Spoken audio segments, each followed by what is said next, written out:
Saffron might soon be spicing up more than your risotto. It was once prized as much as gold and was sprinkled into royal feasts. Yeah, now this ancient spice is turning up in capsules and gummies, promising to boost mood, help with weight management, and much more. Our Dr. Frank McGeorge went digging to see if this saffron trend is all hype or real help. I'm fond of saying if something has an effect, it has a side effect. Turning that statement around, if something has a side effect, it probably has an effect. And saffron in higher doses is considered to have many side effects, which raises the logical question, could it have a beneficial effect? So saffron, it's a spice that's been used for thousands of years, for cooking. And being an Indian, we use it a lot in our own kitchen with, tea and desserts. And I also know that it's very commonly used in the Middle Eastern culture. But these days, it's not just hiding in your tea or desserts. It's popping up all over social media as a happy pill, in capsules and gummies. So is this colorful spice really a mood booster or just the latest trend?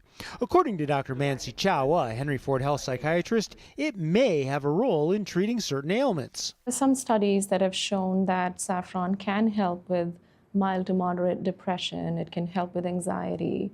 It's been shown to improve neurochemicals like serotonin, dopamine, norepinephrine. It's been shown to act at what we call GABA receptors to calm down. These are some postulated mechanisms along with the anti-inflammatory and antioxidatives. Chronic inflammation can trigger mental health conditions. So it's been postulated that it can help with those conditions. And there have been some small preliminary studies pointing toward a benefit. There have been studies showing that it can help with memory and concentration. So, some reports on maybe it can help with patients who have Alzheimer's disease or ADHD.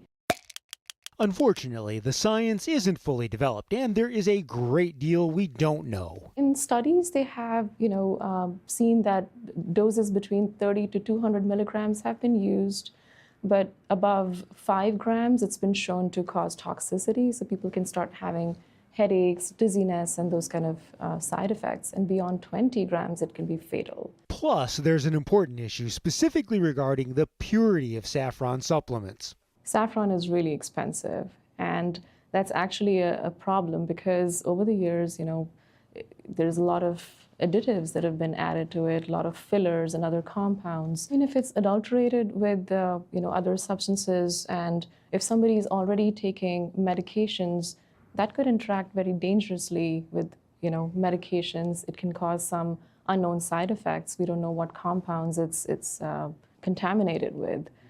So that could be a big problem. And finally, she cautions not to take the risk lightly. So I would say if somebody wants to try saffron, talk to your doctor to make sure that, is it safe? And a lot of times they've seen interactions with blood thinners. It can increase the risk of bleeding with antihypertensive medications. So I would not self-medicate with saffron. The bottom line is, while there may be benefit to using saffron for medicinal purposes, we just don't have enough information to reliably guide that use. Now, if you want to try it, just look at the label of the product that you're using so that you don't take too much. All right, so we know saffron has been used for cooking for thousands of years. So we asked Dr. McGeorge if it's ever been used before as medicine. Here's what he had to say. Good question. In ancient times, it was used to treat a variety of problems from gastrointestinal and urinary issues to fever and pain and even eye diseases. So there is actually precedent to see it as a medicine. Back to you.